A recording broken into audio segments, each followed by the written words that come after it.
El pastor Nicolás se desempeña también como colaborador y director asociado en iniciativas en español de Charles Simon Truth. Y bueno, él viene formando líderes y capacitando predicadores en América Latina. Así que es un honor tenerlo con nosotros, pastor, y bienvenido a esta máster. Estamos listos para aprender en esta noche. Gracias, hermano. El privilegio es totalmente mío. Gracias por invitarme. Siempre hablar de predicación para mí es mi pasión, en realidad me apasiona mucho y saber que hay hermanos que se están preparando en esta área para servir al Señor es un gran privilegio, así que gracias.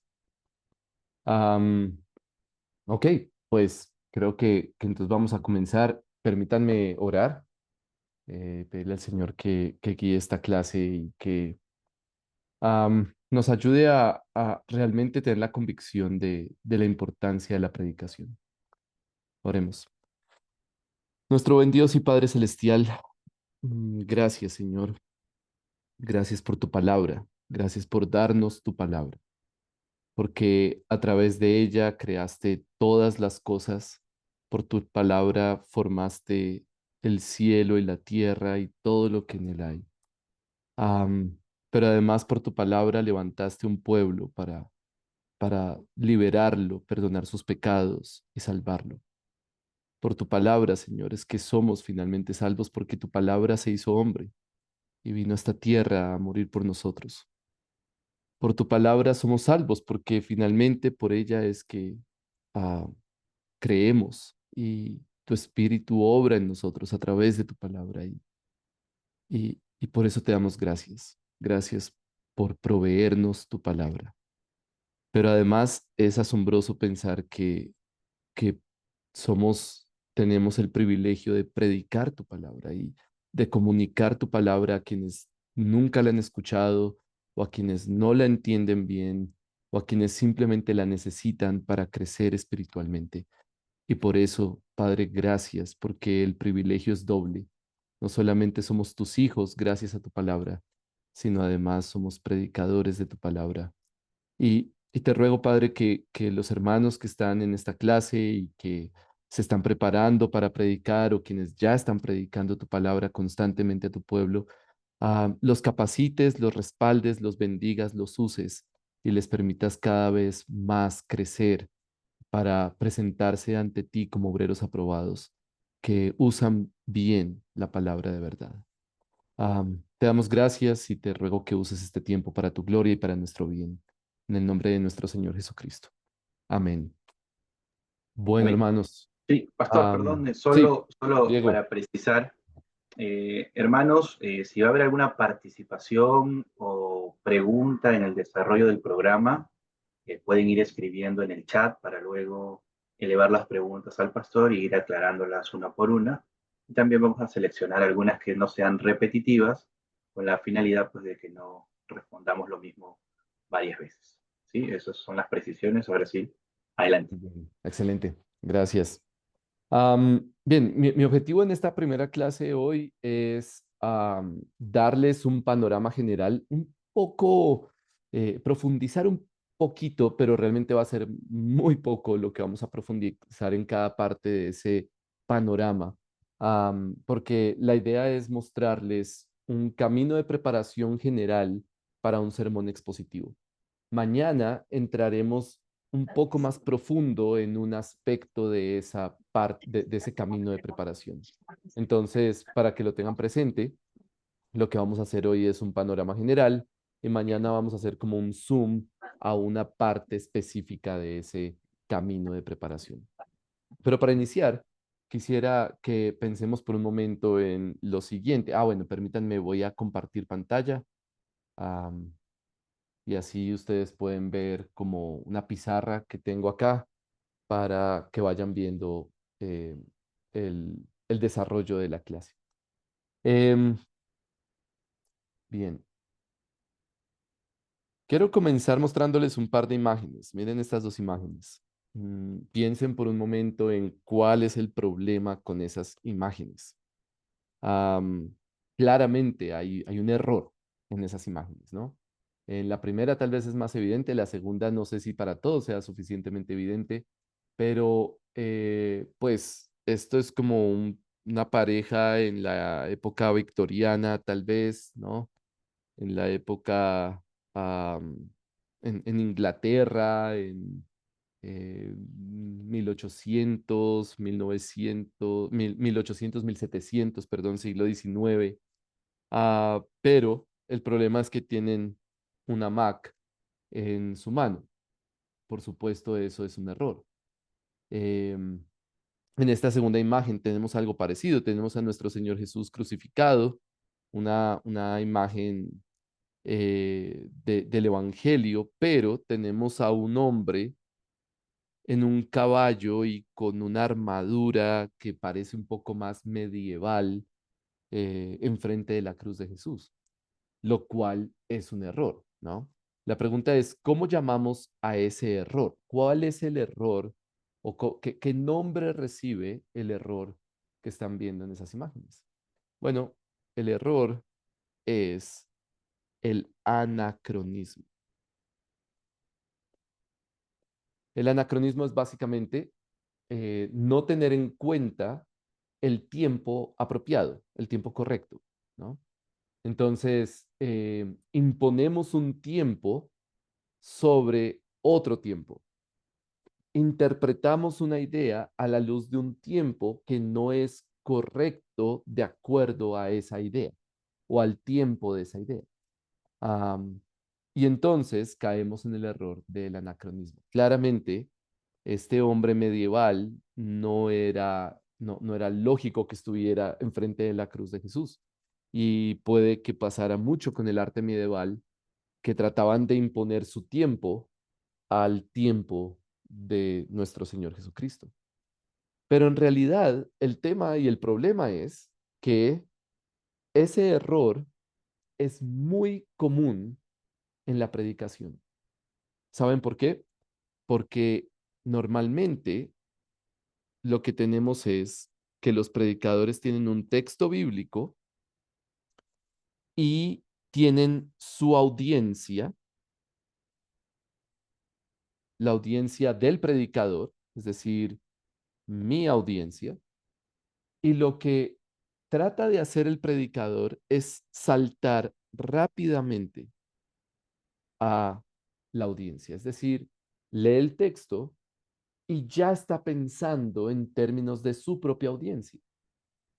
Em, yo creo que todos hemos visto esos materiales de devocional en los que se nos invita a pensar cómo lo que dice la Biblia se aplica a nuestras vidas rápidamente, ¿no? Entonces, yo me acuerdo haciendo lo que para muchos se ha llamado la hora silenciosa y tenía un librito que decía la hora silenciosa y citaban un versículo, un par de versículos de algún pasaje, ni siquiera iba en orden, sino un texto cada día, casi que al azar, y luego decía, ¿cómo aplicas esto a tu vida? Em, y tal vez se nos enseñó a pensar demasiado rápido en ese sentido en cuanto a cómo mi tiempo interpreta el pasaje. Pero eso es un peligro. Eso es un peligro porque mi tiempo no es el tiempo del pasaje y fácilmente podemos caer en un error de interpretación. Esto es lo que llamamos hacer ese proceso demasiado rápido, lo podemos llamar también, y de hecho así lo llama David Helm en su libro Predicación Expositiva, la predicación expositiva. Esto es contextualización ciega, ¿no? Es contextualizar el texto demasiado rápido sin pensar realmente qué está diciendo el texto. Y eso nos puede pasar fácilmente. Miren, por ejemplo, vamos a usar un pasaje todo este tiempo y es Filipenses 3, 17 al 21. Am, y quiero que noten esta parte. Bueno, dice, hermanos, sean imitadores míos y observen a los que andan según el ejemplo que tienen nosotros, porque muchos andan, como les he dicho muchas veces, y ahora se los digo aún llorando, que son enemigos de la cruz de Cristo, cuyo fin es perdición, cuyo Dios es su apetito, cuya gloria está en su vergüenza, los cuales piensan solo en las cosas terrenales. Entonces, Quiero que noten primero estos dos versículos, versículo 18 y 19. Si lo pensamos en términos de nuestro tiempo, ¿qué estaría diciendo Pablo? ¿Qué es lo que rápidamente vendría a nuestra mente sobre qué está diciendo Pablo? Bueno, personas que piensan solo en las cosas terrenales, ¿no? O personas que son enemigas de la cruz de Cristo, personas que solo piensan en su apetito, en su gloria. Entonces, de pronto Pablo está hablando de personas que solo piensan en tener casas y carros. Pablo está hablando de personas que solo quieren tener logros y ser exitosos profesionalmente. Puede ser. Si hablamos de enemigos de la cruz de Cristo, ¿quiénes pueden ser? Personas de ciertas religiones, como, no sé, Islam o algo así. Noten cómo nuestra mente rápidamente puede ir a categorías para entender estas ideas que no eran las categorías que Pablo tenía en mente. Por ejemplo, si yo, claro, ya de pronto de una forma un poco caricaturesca, yo voy a predicar el versículo 17 y lo hago demasiado rápido, como sin pensar en lo que Pablo quiere decir, yo puedo decir, imítenme a mí, ¿no? Y todo predicador estaría diciendo, imítenme a mí, o a cualquier persona lee eso y dicen, imítenme a mí. O de pronto, alguien podría leer el versículo 17 y decir, uy, yo nunca voy a poder decir lo que dice Pablo, porque pues Pablo es Pablo, pero yo nunca voy a poder decir, imítenme a mí. Am, pero, ¿será que no? ¿Será que Pablo no está pensando en algunas categorías que puedan ser aplicables a nosotros, pero que por no entender el pasaje no me atrevo a decirlo? Entonces, noten cómo fácilmente podemos abordar un texto bíblico y concluir cosas demasiado rápido de él, sin pensar realmente en lo que está diciendo. Eso es anacronismo. Eso es interpretar el texto a la luz de mi tiempo, a la luz de mi audiencia.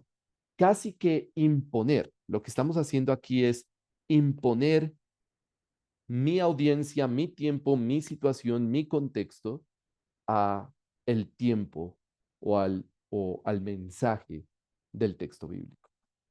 Es un peligro y estoy seguro que todos hemos escuchado sermones en los que se impone demasiado rápido eh, el contexto del predicador al texto.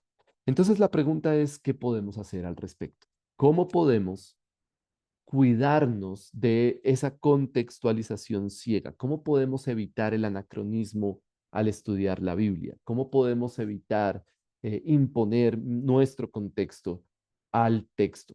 Bueno, lo que tenemos que hacer es seguir un camino un poco más difícil, un poco más que nos va a costar más costoso, pero al mismo tiempo va a ser un camino más seguro, más cuidadoso, que realmente nos va a permitir asegurar que estamos abordando el texto como el texto es y como el autor lo quiso presentar. Porque finalmente de eso se trata la predicación expositiva y me gustaría de una vez darles una definición de predicación expositiva sencilla. Esta definición la propone Mark Dever. Mark Dever, el director de Nueve Marcas, del Ministerio Nueve Marcas, dice, creo que la definición de predicación expositiva más sencilla y más útil que conozco, y es, um, la predicación expositiva es cuando el punto del texto es el punto del sermón. Eso es predicación expositiva. Así de simple. Podemos agregarle algunos detalles. David Helm agrega algunas cosas, por ejemplo, y cada libro de predicación expositiva va a tener su propia definición. Cada pastor famoso tiene su propia definición. Pero en realidad, en términos muy sencillos, eso es. La predicación expositiva es cuando el punto del texto es el punto del sermón. Y si yo hago esto, si yo caigo en contextualización ciega, pues claramente no voy a poder decir que el punto del texto es el punto del sermón porque ni siquiera sé cuál es el punto del texto, ¿no? Entonces, por eso necesitamos seguir un camino más cuidadoso.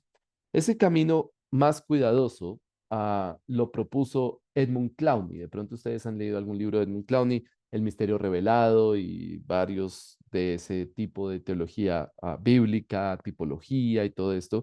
Y él propone un camino o una gráfica que nos ayuda a pensar, bueno, ¿cómo puedo yo entender un pasaje y finalmente predicarlo? La primera parte de ese camino es lo que vamos a llamar la exégesis. ¿Ok? La exégesis. Y la exégesis es una palabra que todos hemos escuchado en un seminario, pero no sé cuántos puedan definirla. Am, ¿Cómo definimos exégesis? Y algo más interesante aún, ¿cómo diferenciamos exégesis de hermenéutica? ¿No? Porque están muy relacionadas. Bueno, la exégesis es la disciplina para entender o la disciplina que me da principios para entender cuál es el mensaje del autor.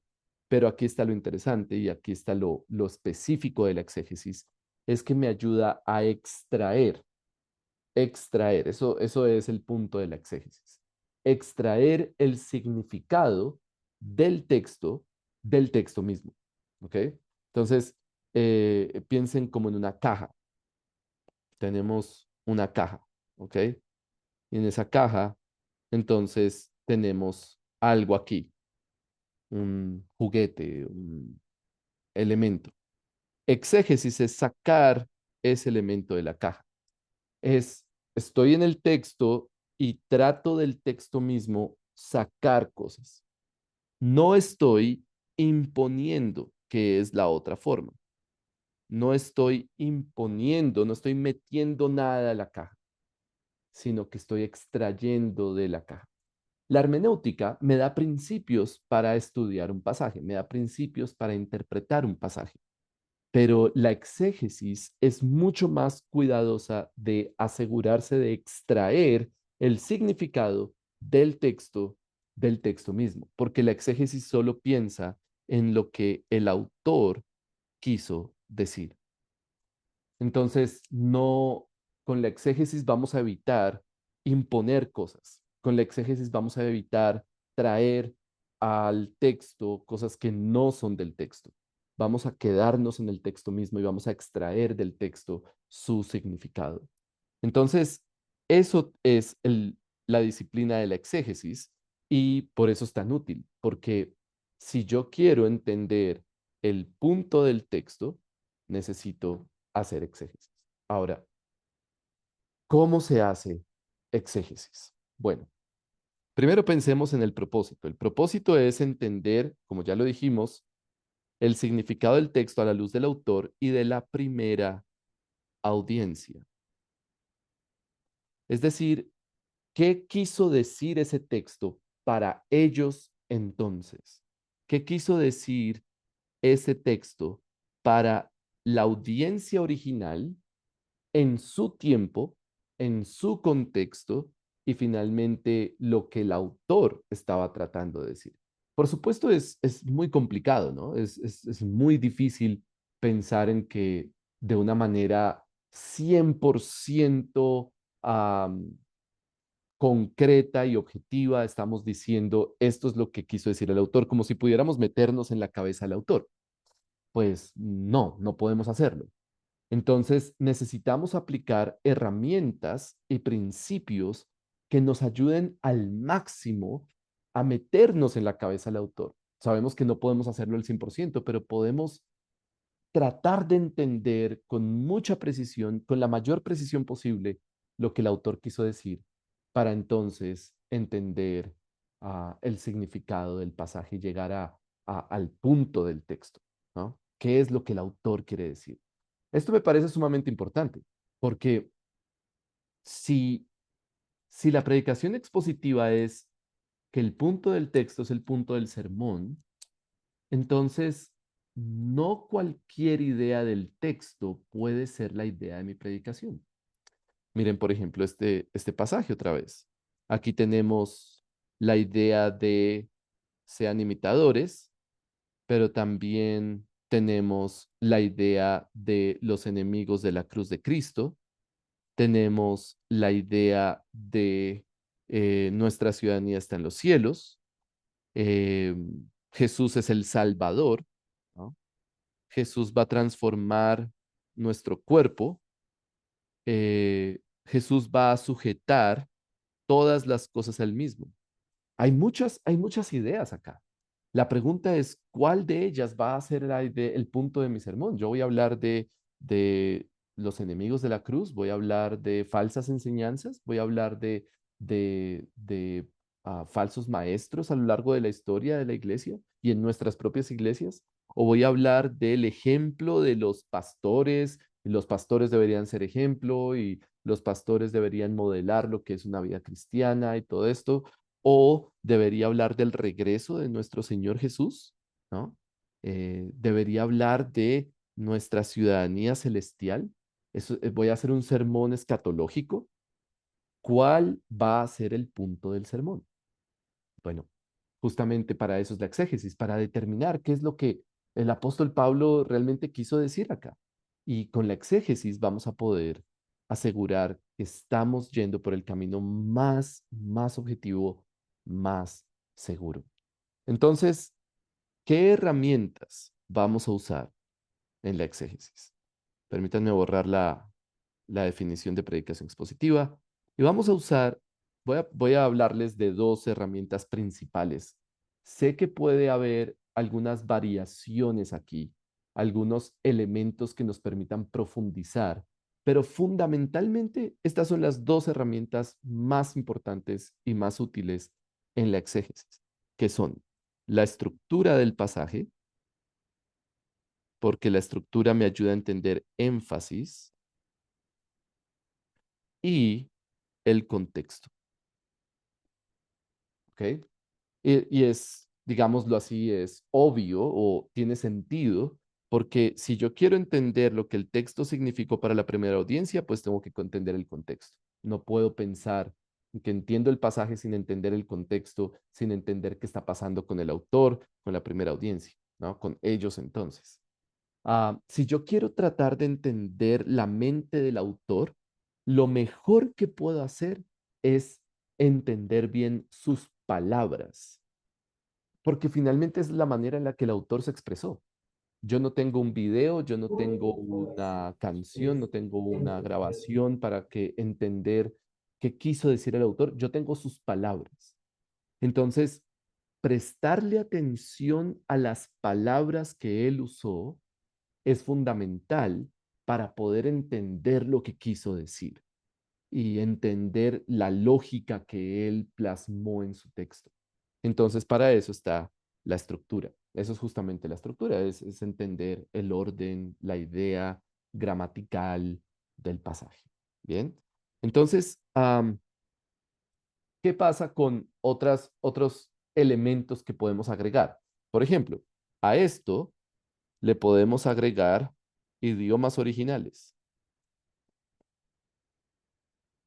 Esa es una herramienta muy útil.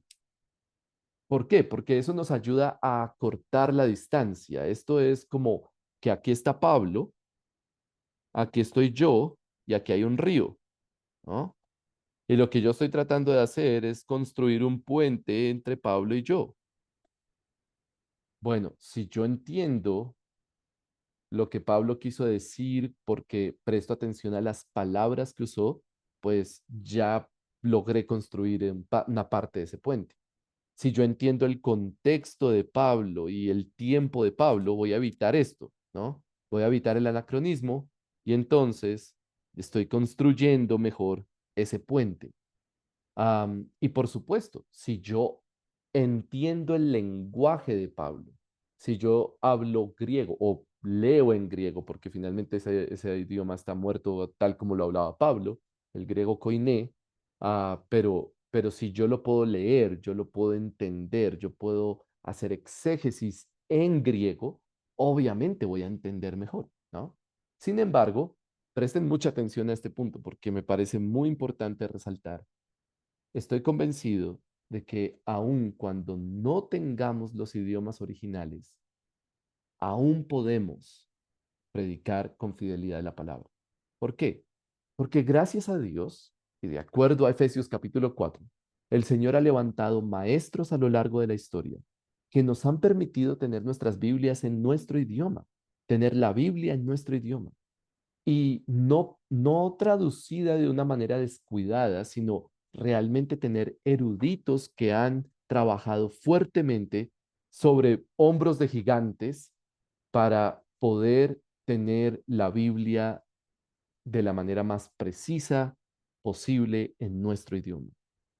Tenemos varias versiones, de manera que no tenemos que quedarnos con una para poder entender lo que dice la Biblia en nuestro idioma. Podemos comparar con varias versiones y darnos cuenta, sí, aquí esta palabra es esto, pero aquí esta palabra dice esto, y podemos de esa manera asegurarnos de que ese puente sea lo más firme posible.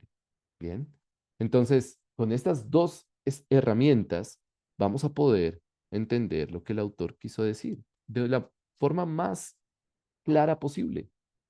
De pronto vamos a perder detalles.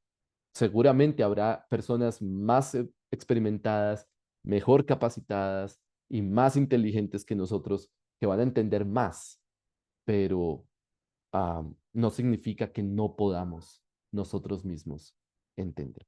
Muy bien. Entonces, voy a mostrar un pequeño ejemplo de cómo podría funcionar. No vamos a entrar en muchos detalles. Mañana vamos a profundizar en este punto.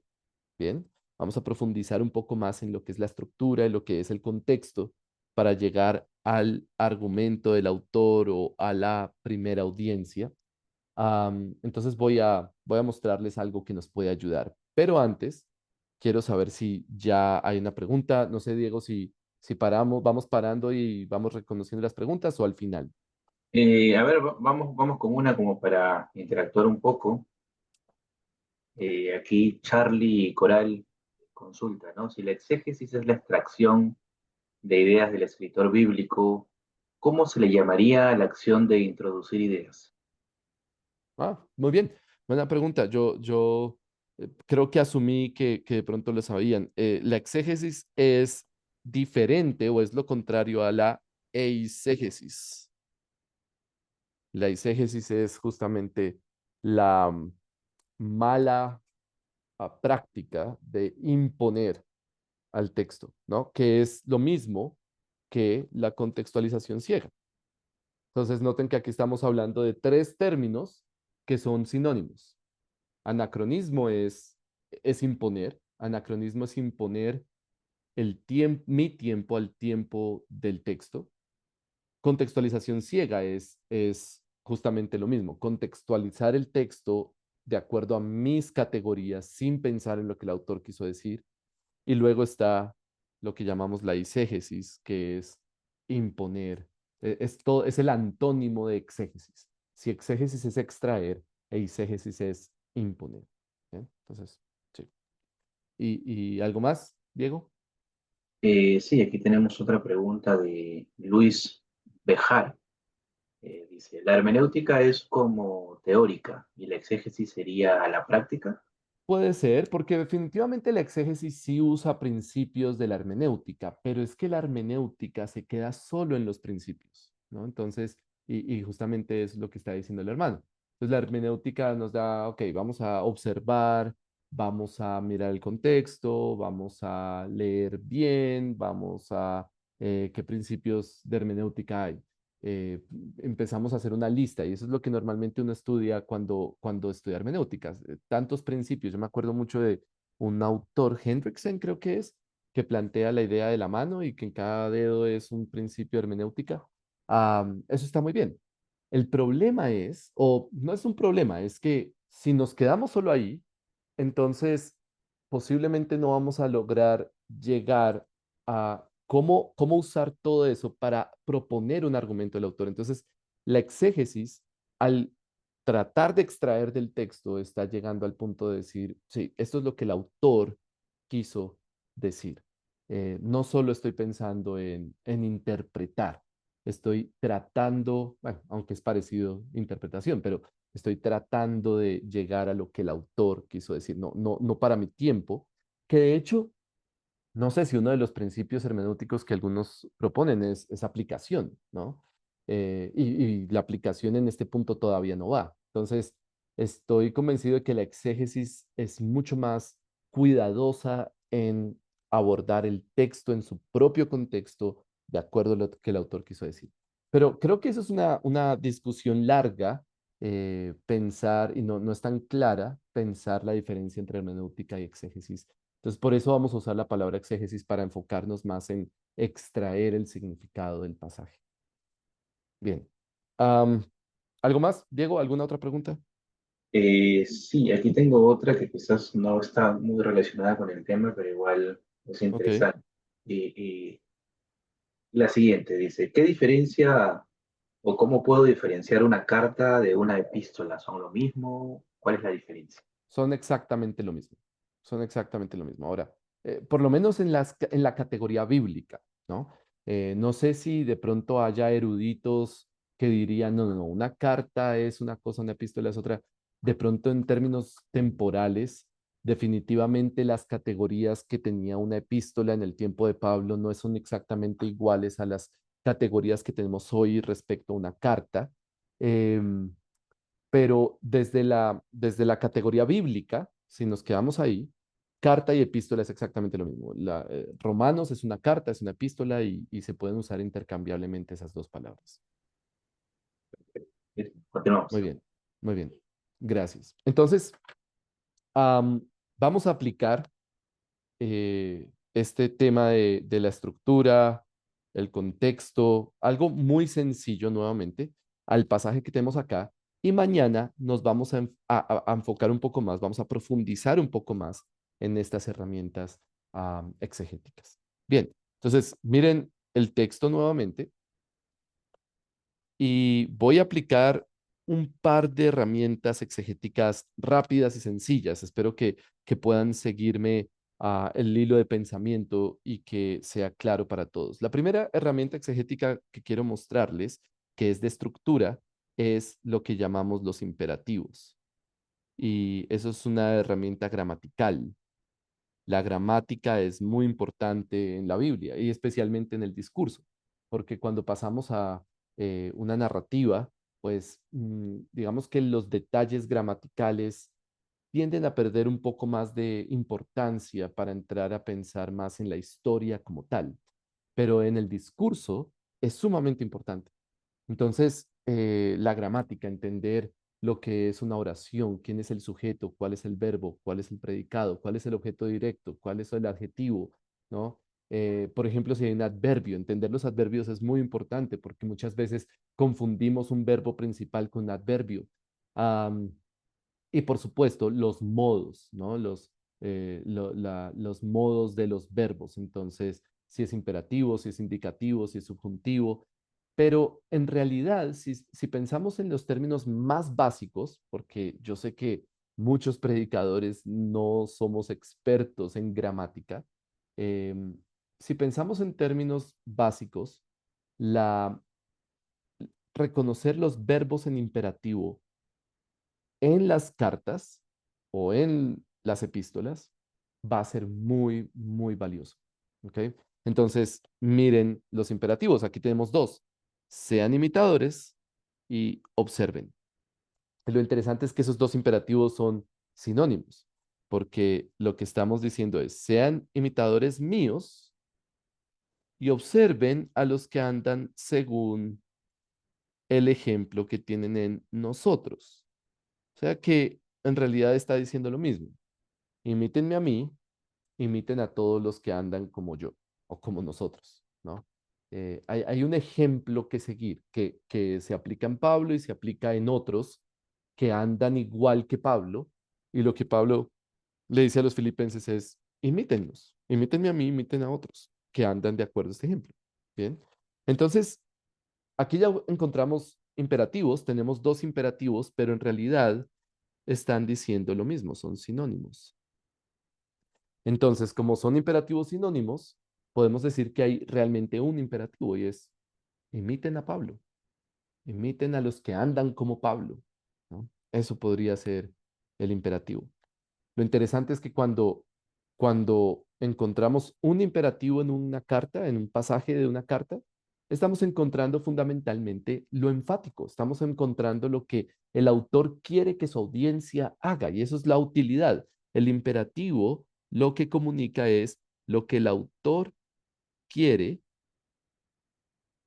que haga su audiencia. Por eso es tan importante el imperativo, porque es explícitamente lo que el autor quiere que su audiencia haga. Pero tenemos algo más. Tenemos dos razones, y esto es lo que llamamos la lógica del discurso. Pablo fue cuidadoso en decir por qué, ¿no? Fue cuidadoso en pensar de manera lógica cómo está armando su pasaje. Entonces, lo que tenemos aquí es un imperativo y dos razones. Razón uno y razón 2. Y aún más interesante es que esta primera razón es negativa, mientras que la segunda razón es positiva. Es decir, la primera razón es, hay muchos que son enemigos de la cruz de Cristo, y esto es lo que caracteriza a los enemigos de la cruz de Cristo. Pero por otro lado, nuestra ciudadanía está en los cielos.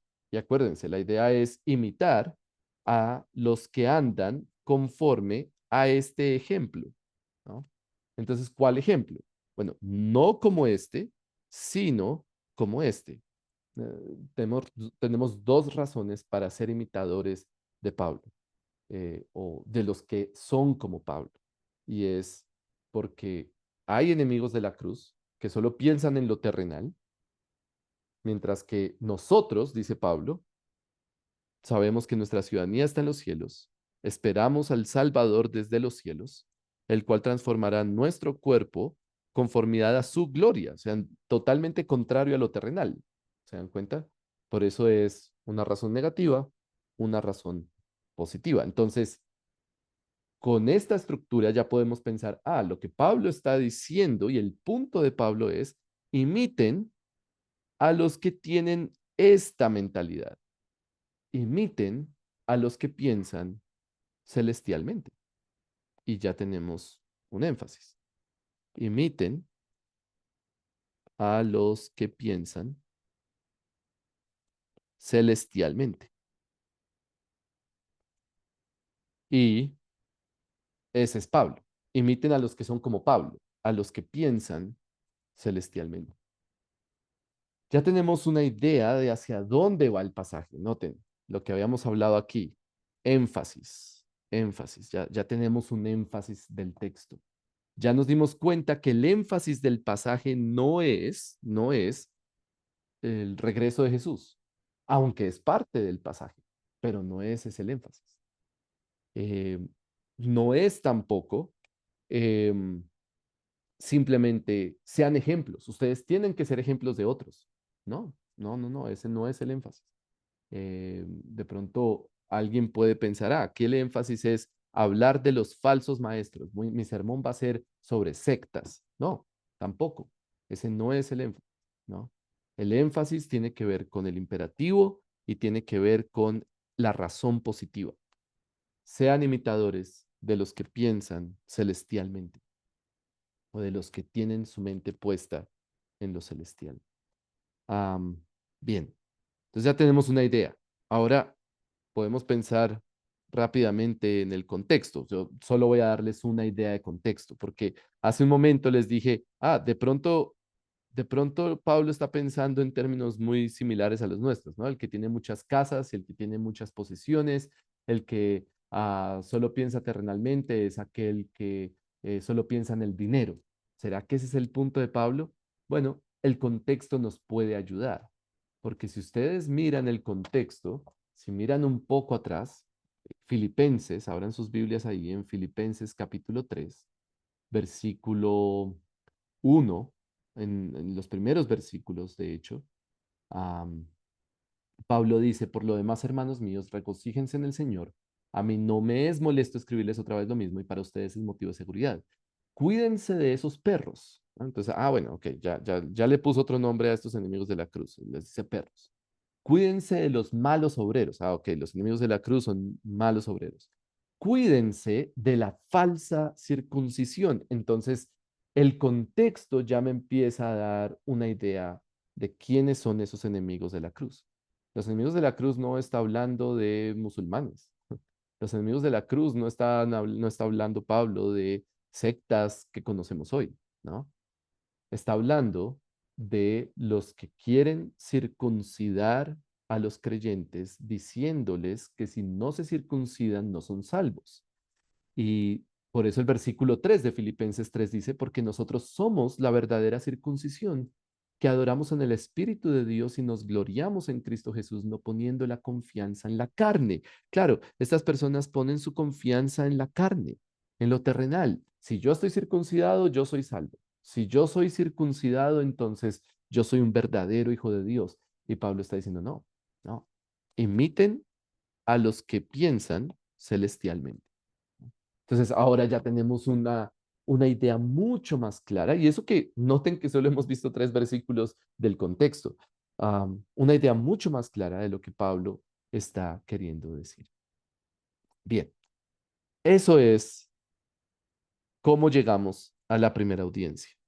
Podríamos decir que Pablo está diciendo algo así como, cuídense de quienes piensan solo en la carne, cuídense de lo terrenal, pongan su mirada en Cristo, pongan su mirada en lo celestial. Él es el que va a transformar nuestro cuerpo, no la circuncisión, no un judío, sino Él. Él es el que va a transformar nuestro cuerpo en algo glorioso.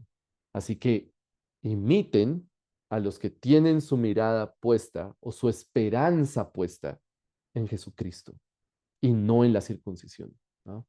Eso puede ser claramente el argumento de Pablo para los filipenses. Pero luego de esto, tenemos que seguir avanzando. Y de hecho ya son las 8:53 y tenemos que seguir avanzando. Entonces, voy a borrar estas herramientas exegéticas y tenemos que pasar al siguiente am, punto de este proceso. Pero antes necesitamos considerar un peligro y es este. El peligro de ir directo de lo que Pablo quiso decir a la primera audiencia, directo a nuestra audiencia. Ahora, hay textos en los que es más evidente que en otros que esto es un peligro muy grande, ¿no? Eh, pero en cualquier pasaje realmente es riesgoso porque cuando nos quedamos aquí en la exégesis y vamos de inmediato acá, lo que muy posiblemente va a suceder es una de dos cosas. Es posible que tengamos un sermón moralista en el que vamos a aplicar solo principios, hagan, hagan, hagan, ¿no? Entonces, el mensaje es, imiten, ustedes tienen que ser como Pablo, ustedes tienen que ser así, ustedes tienen que ser piadosos y santos y un montón de ideas que de pronto ni siquiera están en el pasaje, pero nos vamos a tender a volcarnos hacia lo moral y lo legal, ¿no? Legalista, pero también puede pasar otra cosa. Y creo que este es una tendencia muy común en iglesias de sana doctrina, porque se interpreta que la sana doctrina es algo así, y es un sermón muy académico. El sermón académico es igualmente malo que el sermón moralista. El sermón académico es ese sermón en el que un pastor se sube al púlpito, metafóricamente hablando, con una maleta llena de libros y de comentarios y de exégesis y empieza a sacar eso en el púlpito para que todos lo vean, ¿no? Y entonces cita el griego. Dice, en el griego dice esto, y el pastor ni siquiera sabe griego, pero cita griego, o dice cualquier cosa del griego que realmente no sirve para nada. O dice, y este autor dice esto, y este autor dice esto, y es que en ese tiempo pasaba esto, y es que en la cultura pasaba esto, y es que como usted no entiende realmente todo lo que yo entiendo, entonces usted no puede entender la Biblia. Y eso es muy frustrante para la iglesia. No nos podemos quedar ahí, hermanos. No nos podemos quedar ahí. Porque aquí es donde el predicador tiene que pensar en la hermana que está luchando toda la semana porque su hijo adolescente está cayendo en malos pasos, está dudando si de pronto están las drogas, está preocupada por la salvación de su hijo y llega el domingo a la iglesia cargada, angustiada, preocupada, a escuchar la palabra de Dios y lo único que el pastor le da es comentarios, exégesis, griego, historia y ya, ¿no? Y eso fue el sermón. Y, y esa mujer lo que va a pensar es, la Biblia no me sirve para nada, ¿no? Yo tengo que ir a la iglesia, yo tengo que ir a la iglesia para cumplirle a Dios, pero eso no me sirve para nada. Yo necesito ayuda en otra parte. Y piénsenlo de esa manera con todos nuestros hermanos que cada domingo llegan con una gran necesidad espiritual, un gran vacío espiritual y necesitan algo más. Entonces, la pregunta es, ¿qué es lo que realmente necesitan? Bueno, necesitan la palabra de Dios, por supuesto, pero la palabra de Dios no de una manera académica y moralista, sino la palabra de Dios tal y como el Señor, nuestro Dios, la inspiró, que es conectada con la obra de nuestro Señor Jesucristo. Si nosotros no conectamos nuestro pasaje y nuestro sermón con lo que Cristo hizo, vamos a terminar aquí. Seguro, seguro. Tenemos que ser totalmente intencionales en pensar cómo es que la obra de Cristo tiene un efecto, tiene un impacto en este pasaje y cómo yo puedo predicar el Evangelio de Jesucristo, que es lo que finalmente va a salvar a las personas, que es lo que finalmente va a eh, renovar la mente de las personas y va a transformar sus corazones. ¿Cómo puedo yo predicar el Evangelio de Jesucristo desde este pasaje? Entonces, tenemos que hacer un proceso que llamamos reflexión teológica. Y el objetivo principal de la reflexión teológica es fundamentalmente este, pensar cómo la obra de Cristo, su muerte y resurrección está conectada con este pasaje, o mejor, cómo este pasaje está conectado con la muerte y resurrección de Jesús. ¿Por qué? Porque así es como fue escrita la Biblia. ¿Se acuerdan cuando Jesús iba caminando con sus discípulos por el camino a Maús y los discípulos no lo reconocían? ¿Y qué hizo el Señor? Pues abrió la escritura y les ayudó a entender, iluminó sus mentes para que ellos entendieran cómo estaba escrito de él desde Moisés, desde los profetas y desde los salmos o de todos los escritos de todo el Antiguo Testamento, ¿no? De hecho, Jesús le dijo a sus discípulos, oh insensatos y tardos de corazón para entender lo que está escrito. Am, el punto es, si no entendemos que la escritura es acerca principalmente de Cristo, somos insensatos y tardos de corazón. Entonces, necesitamos pensar intencionalmente en cómo es que el texto bíblico que estoy predicando se relaciona con la obra de Cristo. Aquí hay varias estrategias y va a depender mucho del género literario que estamos trabajando. Como estamos viendo un ejemplo acá de Filipenses, quiero mostrarles una gráfica que les puede ayudar. Esto es un regalo para ustedes. Espero que les sirva y que lo usen en diferentes contextos. Esto es básicamente un panorama de la cristología. Y el objetivo es mostrarles cómo desde muchas perspectivas de la obra de Cristo podemos conectar con el Evangelio claramente. Entonces, esto lo diseñó y lo desarrolló un pastor que se llama Mike Bullmore. Am, y por eso le decimos la gráfica de Bullman. Pero entonces es esto. Primero, tenemos que Cristo es el Hijo eterno de Dios. Tenemos la eternidad de Cristo. Él es Dios desde antes de la fundación del mundo, desde siempre. Él es Dios. Él está con el Padre por toda la eternidad y con el Espíritu de Dios viviendo en un deleite y en un gozo eterno y perfecto, ¿no? Entonces, Él es Dios.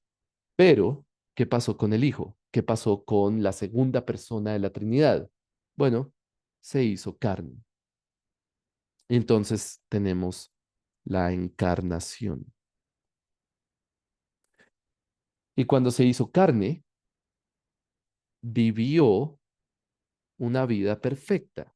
Entonces, tenemos el tercer paso en la cristología y es la vida y obra o ministerio mejor de Jesús.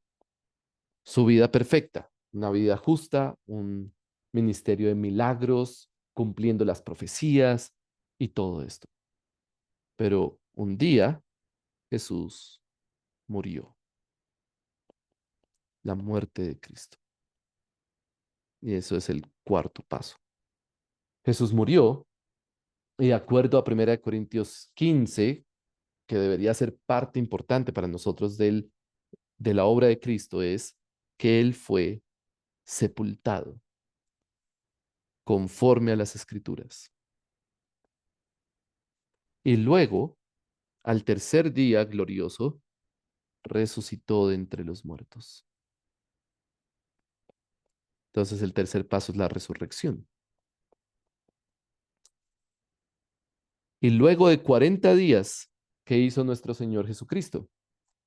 Lo que hizo fue que ascendió. Entonces el séptimo paso es la ascensión.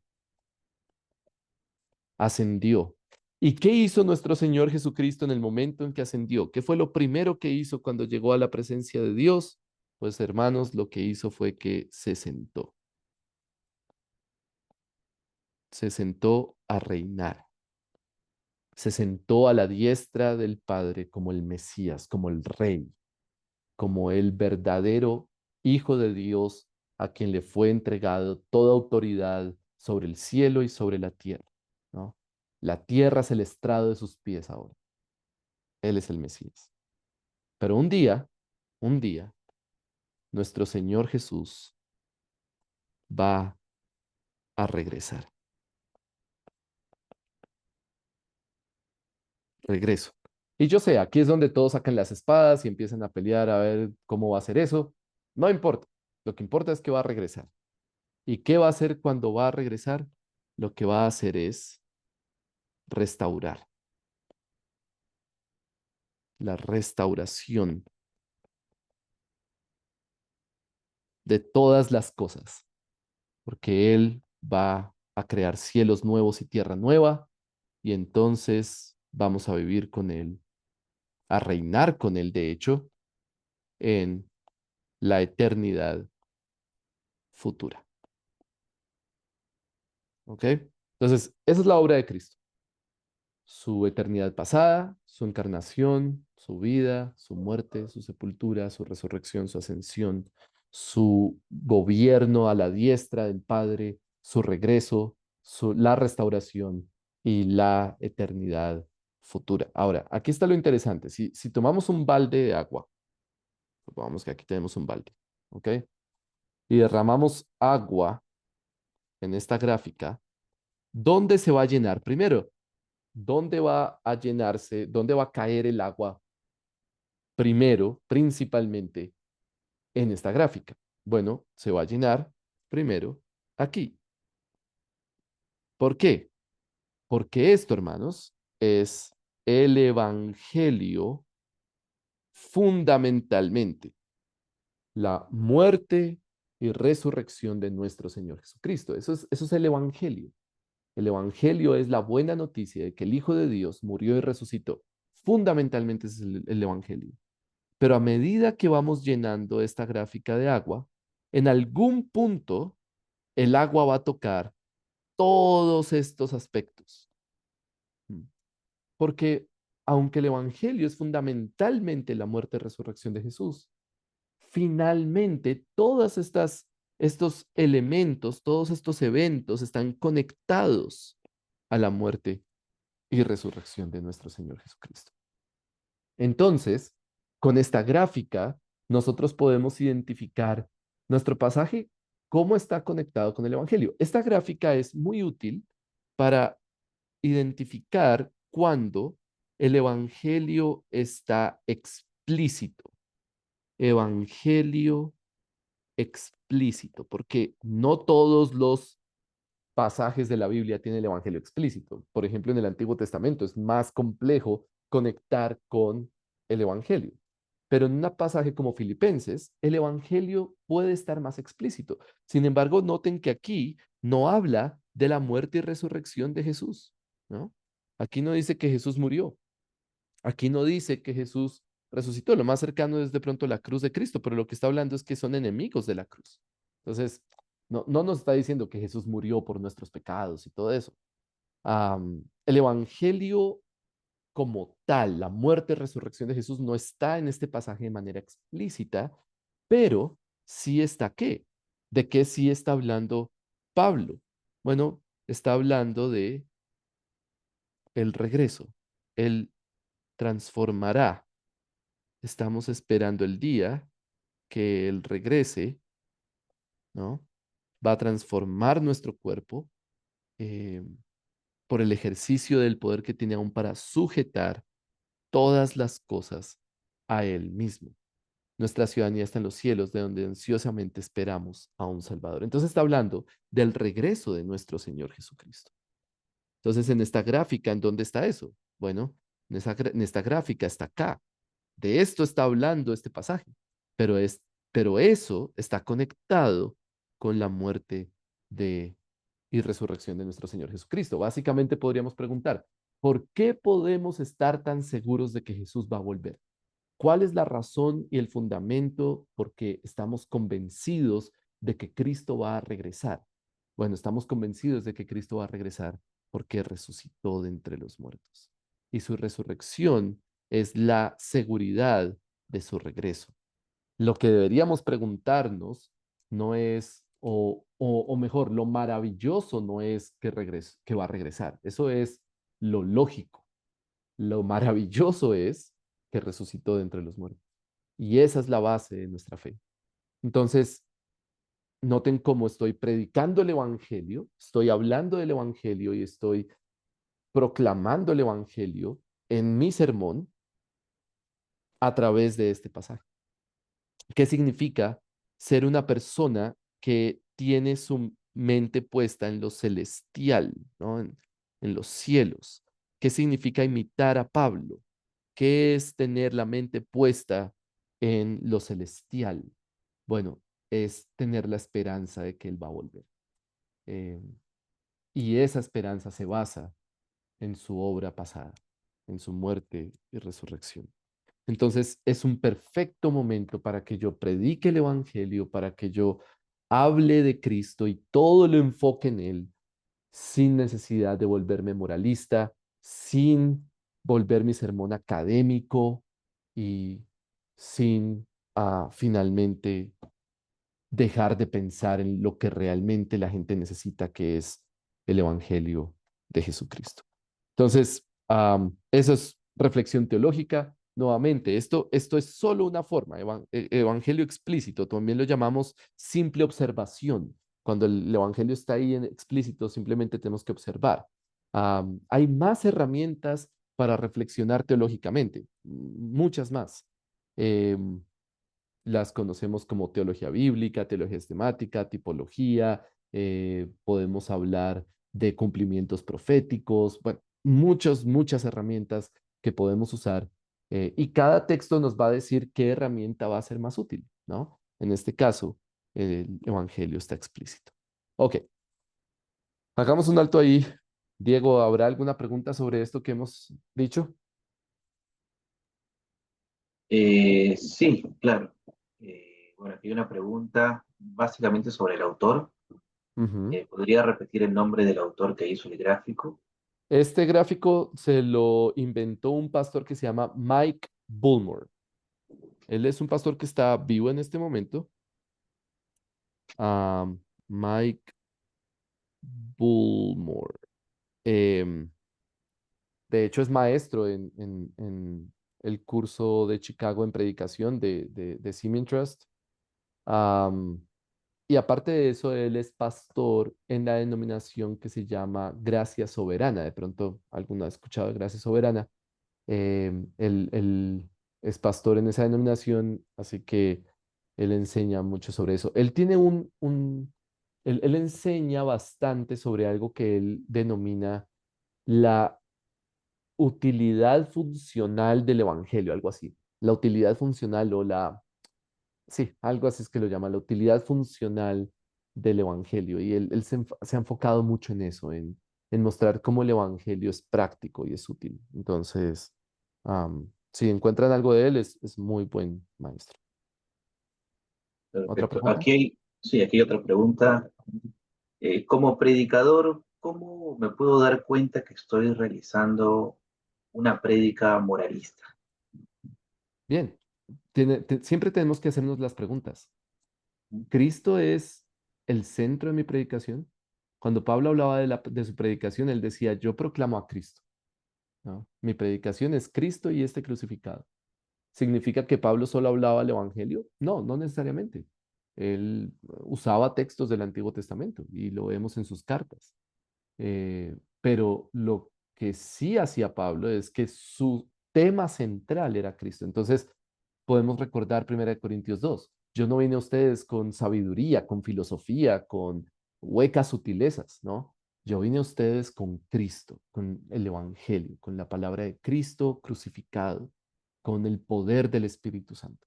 Entonces, ¿cómo puedo saber que estoy predicando un sermón moralista? La pregunta es, ¿estoy predicando a Cristo? ¿Mi tema es Cristo? ¿Mi enfoque es Cristo? ¿Cristo está siendo exaltado en este sermón? ¿O estoy solo diciéndole a la gente qué tiene que hacer y ya? Em, tenemos que ser honestos con nuestra propia predicación. Y aquí hay otro consejo. Dejen que la gente en su iglesia evalúe sus sermones. Alguien, algunos. De pronto no van a ser todos, porque no todos van a saber cómo evaluar, pero de pronto hay algunas personas en su congregación que pueden evaluar su sermón y pregúntenles, ¿creen que estoy siendo moralista?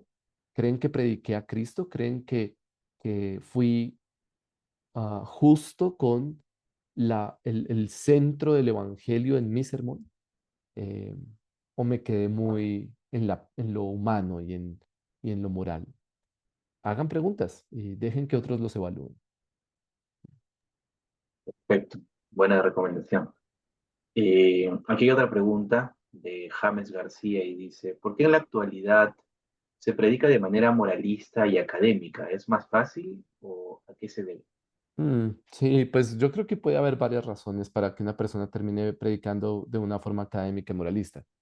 Em, Posiblemente esa persona no tiene una carga pastoral. Le gusta la Biblia como texto de estudio, pero no tiene una carga pastoral. No está pensando en las personas. Está pensando en la teoría, ¿no? Entonces, eso va a terminar. Y eso es un efecto también de muchos seminarios. Ustedes saben, por ejemplo, en Estados Unidos es muy común que las personas van a estudiar al seminario y allá duran metidas 4, 5 años, 6 años. Entran a los 20 años y salen a los 27 con un PhD, ¿no? Con doctorado y todo eso. Y luego llegan a la iglesia y realmente no saben qué hacer, no saben cómo usar toda esa información que recibieron para el bien de la gente. Entonces, eso puede pasar también. Y es que de pronto la persona te recibió una gran formación académica, pero poco pastoral. Em, También puede haber orgullo. De pronto el pastor quiere que la gente vea que él sabe mucho, em, y pierde de vista cuál es el objetivo de la predicación. Bueno, puede haber muchas razones. Lo importante es que cada uno de nosotros evalúe cómo lo está haciendo y por qué lo está haciendo y y lleguemos a Las una motivaciones sería, ¿verdad? las motivaciones. Exacto. Ujú. Hay una frase que hace poco escuché, hablando un poco que el pastor debe oler a ovejas, ¿no? Exacto. Y por ende debe relacionarse también. Sí, sí, sí. Sí, o también como lo planteaba, como lo plantea John Piper en su libro No somos profesionales. Ujú. El predicador no es un profesional de la literatura, ¿no? Yo creo que, ahí les confieso, personalmente yo lucharía con eso, porque me fascina la literatura, me fascina la idea de entender el texto en su contexto y todo esto. Entonces, puede ser fácil para mí quedarme solamente en esos conceptos literarios y técnicos. Pero tengo que recordar, como pastor, yo no soy un profesional en la literatura, soy un pastor, y lo que dice Diego es así, es, mi trabajo es con las ovejas, no con la literatura, ¿no? Entonces, sí, muy importante. Bien, Aquí hay otra pregunta, menciona, ¿qué consejos básicos darías a los jóvenes pastores que desean crecer en su camino como predicadores? sí, consejos básicos. Em,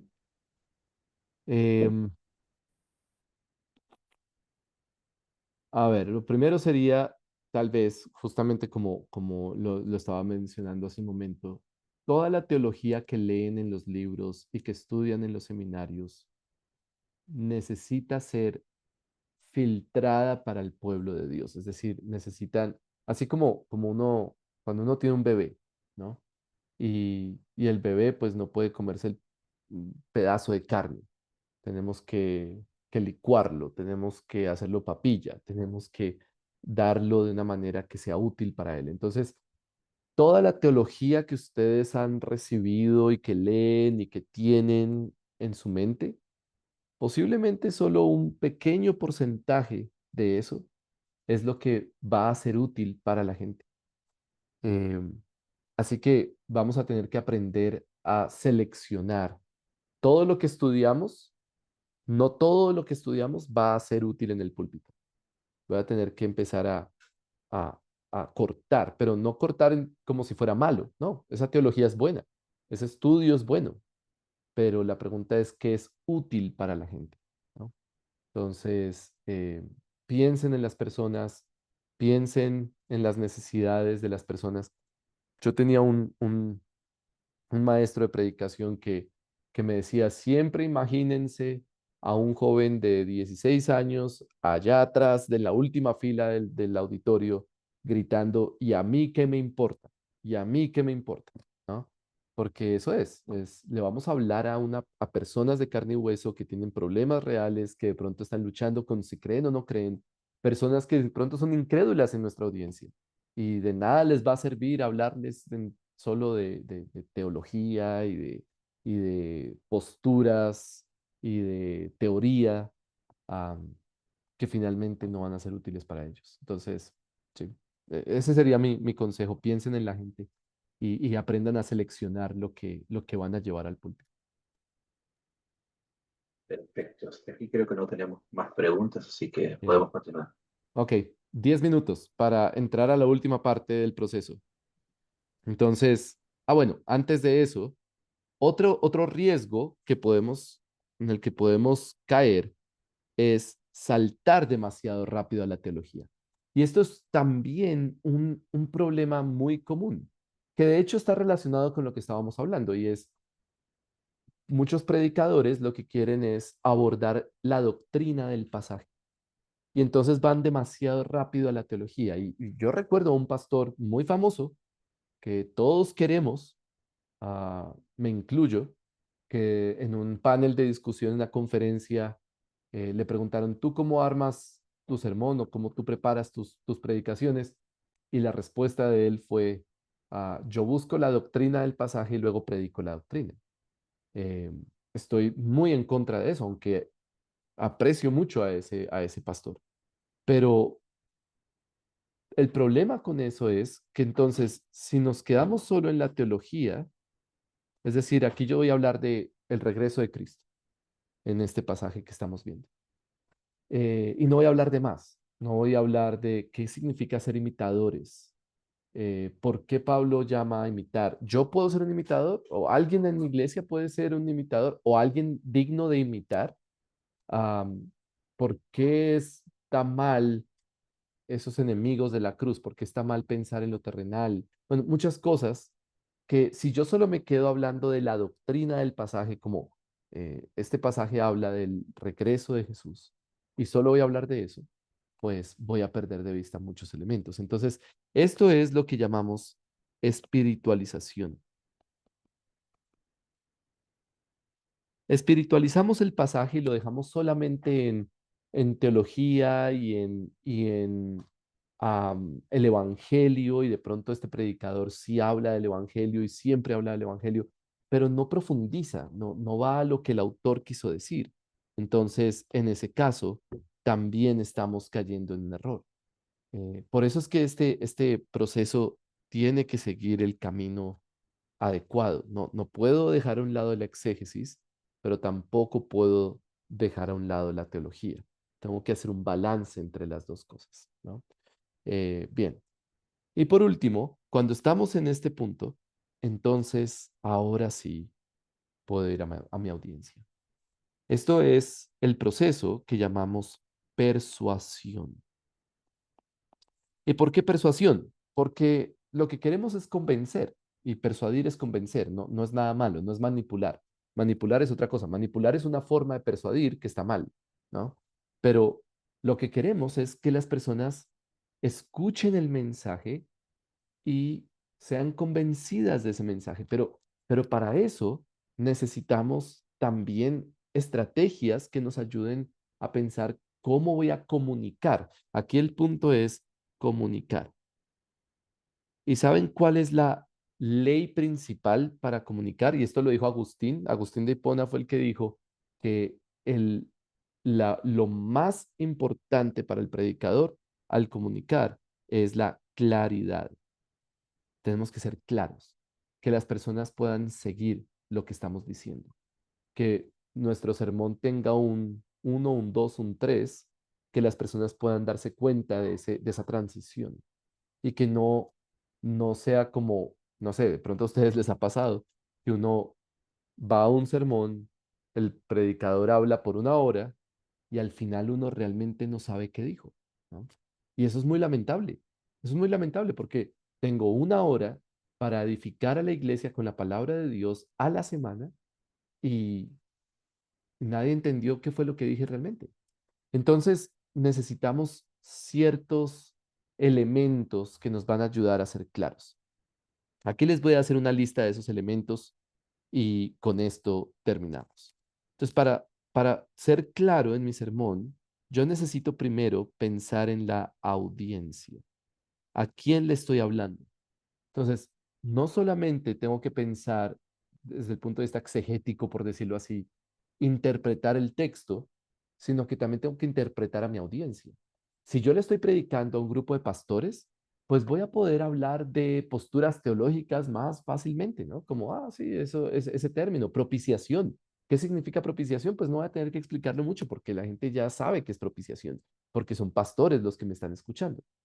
Pero si estoy el domingo en un grupo en donde no sé quién es cristiano y quién no, en el que de pronto está llegando una persona totalmente nueva, pues voy a tener que explicar qué es propiciación. Entonces, entender a mi audiencia es fundamental.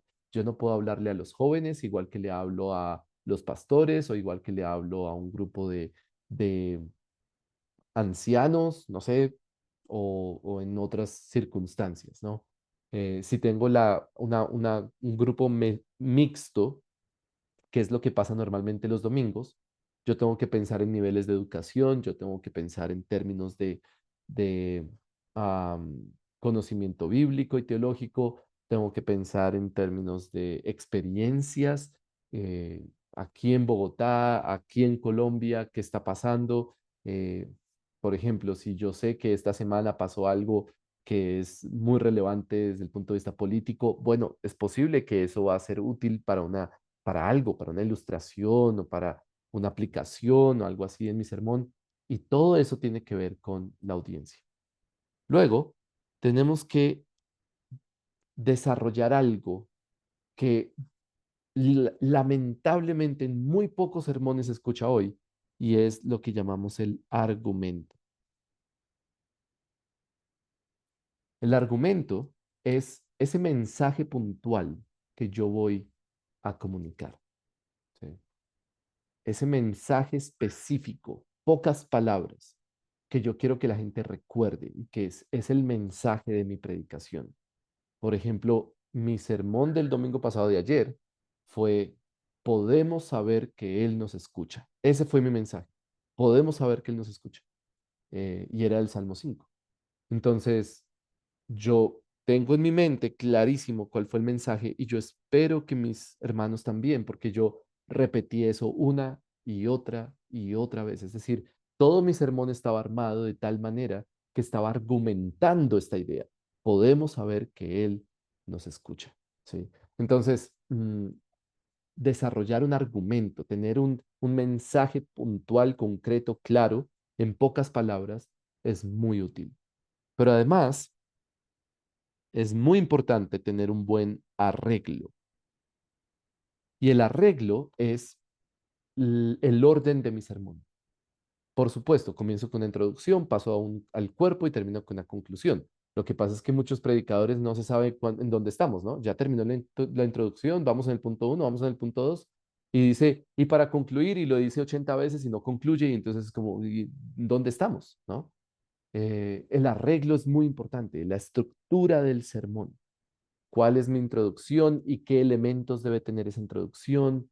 ¿Cuáles son mis puntos? Tengo 2 puntos, tengo 3 puntos, tengo 4 puntos. Por favor, no hagan 10 puntos porque la gente se va a morir solo en el momento que ustedes digan que tienen 10 puntos. Hagan unos puntos muy claros y vayan pasando de un punto a otro, ¿no? Punto uno, punto dos, punto tres, tiene sentido, tiene lógica, tiene orden, ¿ok? Eso es fundamental para que una persona entienda el sermón. Luego, tenemos que pensar en algo más. Tenemos que pensar en el adorno. Y el adorno es algo que algunas personas son expertas en adorno, pero muchas veces no lo saben usar bien. O para otros, como yo, que me pasa eso, nos cuesta construir el adorno. Entonces nos toca pensar como de una forma mucho más intencional en adornar el sermón. ¿Cómo adornamos un sermón? Con una ilustración, adornamos el sermón con algunas frases bien redactadas que suenen casi que poéticas, ¿no? Hay predicadores que son expertos haciendo eso. Am, Desarrollar máximas como frases memorables. em, por ejemplo, la aliteración. Noten que esto es aliteración, esto. Todo es con A, ¿no? Entonces todos mis puntos empiezan por la misma letra o por el mismo sonido. Todo lo que hace memorable el sermón. Ustedes pregúntenle a alguien qué se acuerda de su último sermón y posiblemente lo único que se acuerda es la ilustración, ¿no? Esa ilustración, ese chiste o esa historia que contó y que de pronto fue impactante, de pronto fue de mucha reflexión. Eso es lo que la gente recuerda. Am, Luego, quinto, tenemos la aplicación. En la aplicación es justamente qué es lo que la gente se va a llevar a su casa.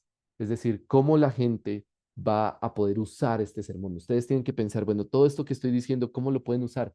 Mañana la gente va a ir a trabajar, la gente va a tener problemas en su oficina, la gente va a tener problemas en su casa, la gente se va a tener que relacionar como esposos, como padres, como amigos, como compañeros de trabajo.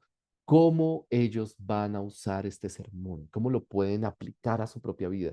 Mañana cuando oren, mañana cuando lean la Biblia, mañana cuando escuchen las noticias, mañana cuando de pronto tengan un accidente, mañana cuando tengan que ir a visitar a su familiar enfermo. O sea, piensen en todos los escenarios posibles en los que ese sermón va a ser útil para ellos. Bien.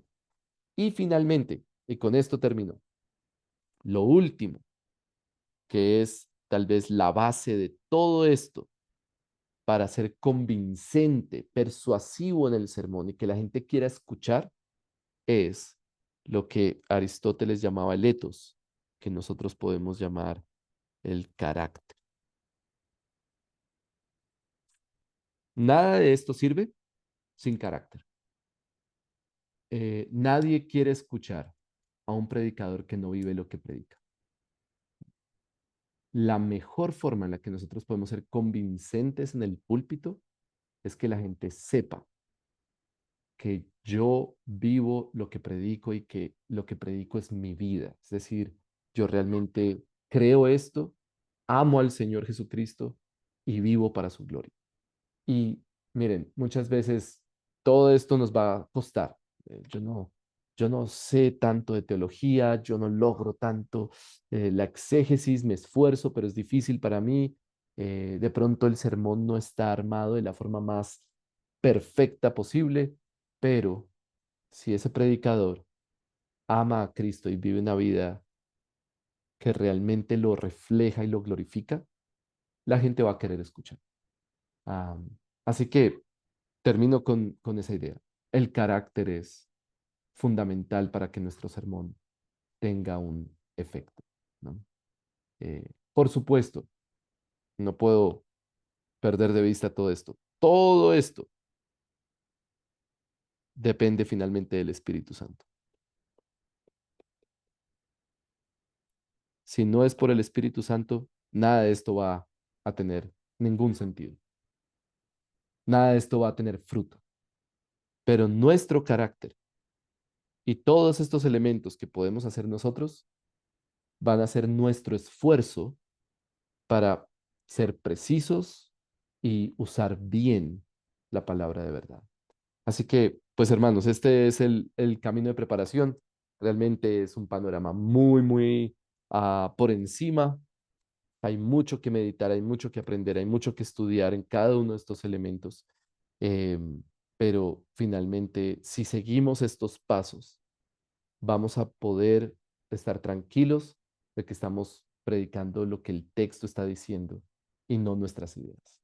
Bien. Y de una manera clara y útil para la iglesia. Am, Así que con esto terminamos. Diego, no sé si quieres que dejemos las preguntas que quedaron para mañana, por lo que ya nos Eh, pasamos del tiempo, o que tenemos un par de preguntas, no sé si todavía Vale. tenemos un tiempo, ¿sí? ¿Te Sí, parece? sí, no hay problema. Pienso en el tiempo de los participantes. Dale. Bueno, aquí hay una pregunta sobre lo que mencionaste anteriormente. eh, Basado yo como un predicador y pensando en ese adolescente que ponías el ejemplo, el Mm, qué me importa, mm. ¿no me llevaría a mí a generar una enseñanza moralista para ser convincente a él? ¿Cómo debo evitar ello? No necesariamente, porque si yo pienso en un joven que no le importa lo que yo estoy enseñando, lo que yo tengo que pensar es, bueno, ¿cómo lo voy a convencer? ¿Lo voy a convencer manipulándolo, como diciéndole, ah, mira, si tú crees en Jesús te vas a ganar $1 millón? Pues eso ya depende de la convicción del predicador, ¿no? No, yo quisiera convencerlo con un argumento del texto bíblico y centrado en el Evangelio tan claro y tan profundo y tan poderoso que espero, que ruego que el Espíritu Santo use para traerlo al Evangelio. Entonces, yo le podría hablar directamente de Cristo y le podría decir, si tu esperanza no está en Cristo o si tu fe no está en Cristo, no tienes esperanza, porque yo espero un Salvador que viene del cielo. ¿Dónde está tu esperanza? ¿En la tierra? ¿En el apetito? ¿En la carne? ¿En lo que se acaba? ¿En lo que un gusano se va a comer al final? ¿O en el Salvador que va a regresar? Y ahí lo que estoy haciendo es desafiándolo y al mismo tiempo estoy predicando el Evangelio y no estoy dejándolo en un moralismo simplemente. Entonces, no creo que es necesariamente, no creo que necesariamente va a suceder que si yo pienso en ese joven, voy a ser moralista. Puede ser, pero ahí va a depender de las convicciones del predicador. Si el predicador entiende que lo que ese joven necesita es el Evangelio, pues no va a ser moralista. Entonces, sí, no necesariamente va a suceder así. Perfecto. Aquí hay una pregunta también que menciona. ¿Se puede aplicar la exégesis en un contexto literario? En un contexto literario, no entiendo muy bien esa pregunta, porque el Sí. contexto literario es un elemento dentro de la exégesis. O sea, el contexto literario, mañana vamos a hablar un poco más de eso, El contexto literario va a ser una pequeña herramienta que me va a ayudar a entender lo que el autor quiso decir en su contexto, ¿no? Entonces, no sé si eso ayuda a responder. Dale. Y aquí tenemos la última. Dentro, menciona, algunos predicadores se centran más en sus experiencias vividas y pierden el foco del mensaje. Mm. ¿Por qué sucede esto? Sí, nuevamente puede haber muchas razones. De pronto el predicador no sabe cómo abordar un texto, ¿no? No fue entrenado lo suficiente como para usar el texto bíblico para predicarlo. Em, yo crecí en un contexto en el que, de iglesia, en el que muchas veces escuché predicadores muy superficiales. Y ahora, desde mi entendimiento ahora y miro hacia atrás, lo que puedo ver es, claro, ellos no tenían una formación que les permitía tomar un texto y predicar ese texto. Entonces, es como ven el texto y no saben qué decir, no saben cómo armar un sermón de ahí. Por eso es que se da, por ejemplo, la predicación temática. La predicación temática es así, yo me sé 10 versículos que hablan sobre el amor, entonces voy a usarlos y voy a decir lo que se me ocurre de esos 10 versículos. Pero es porque el predicador posiblemente no sabe cómo construir un sermón partiendo de lo que dice un solo texto, ¿no? Entonces, es posible que predicadores terminan hablando solo de sus experiencias por eso, pero pues también puede haber muchos problemas espirituales ahí, nuevamente el orgullo, nuevamente el pensar que el ministerio se centra en sí mismo y todo eso, pues eso es un poco más Mucho peligroso, profundizar. sí. Ujú. Ok. No sé si te parece, Pastor, podríamos abrir micro para 3 preguntas y Sí, cerramos. perfecto, no tengo ningún problema. Entonces, no sé si hay alguien que quiera realizar alguna pregunta, levanta la mano y le habilitamos el micro para que pueda realizar una pregunta en vivo. Si no hay preguntas, no hay problema, damos la opción en este momento, ¿no? Para mañana ya. Ah, listo, perfecto. Entonces, si no hay preguntas, no, ninguna. Perfecto. Entonces, algunas últimas recomendaciones, entonces, Pastor, para terminar este tiempo y luego vamos a ver. Recomendaciones, pues no. Mañana lo que vamos a hacer es profundizar en la parte exegética. Eh, bueno, está este ministerio para el que sirvo que se llama The Charles Simeon Trust, que es como el legado de Charles Simeon, que fue un predicador en el siglo XVIII y lo que hacemos es talleres de predicación. Mañana les puedo dar algunos detalles adicionales para que ustedes puedan de pronto asistir a un taller. Tenemos un taller en Arequipa, tenemos un taller en Sullana, en Piura, y si el Señor lo permite, el próximo año tendremos un taller también en Lima. Entonces, hay varias oportunidades para que ustedes puedan seguir capacitándose. También tenemos cursos virtuales gratuitos. Así que con este ministerio, esta organización, ustedes pueden seguir profundizando en este tema. Mañana vamos a hablar un poco más de la parte exegética. Perfecto. Entonces, solo para terminar, si nos piden oración, Por favor. terminamos. ¿Yo oro o tú oras? Yo oro. Ok. Sí, dale. Muy bien. Oremos. Padre Celestial, gracias por tu palabra nuevamente. Es fascinante, es preciosa, es como leemos en tantos pasajes en los salmos, es la lámpara que guía nuestros pies, es realmente tan dulce como la miel. Am, y lo único que necesitamos hacer nosotros es esforzarnos para entenderla y para comunicarla con precisión a tu pueblo. Sabemos que tu pueblo está hambriento por escuchar tu palabra. Y por eso te ruego, Señor, por cada predicador que está en esta clase, que está viendo este video, te pido, Padre, que lo uses, que lo convenzas de su necesidad de profundizar, de mejorar, de crecer, am, y que lo uses para el bien de tu pueblo y para la gloria de tu nombre. Te pido esto en el nombre precioso de nuestro Señor Jesucristo. Amén. Muy bien, hermanos, una vez más entonces agradecidos por esta masterclass del primer día. Nos vemos el día de mañana nuevamente a las 8 de la noche para continuar aprendiendo con el pastor Nicolás Osorio. Amén. Dios le bendiga, Bendiciones. hermano. Bendiciones a todos.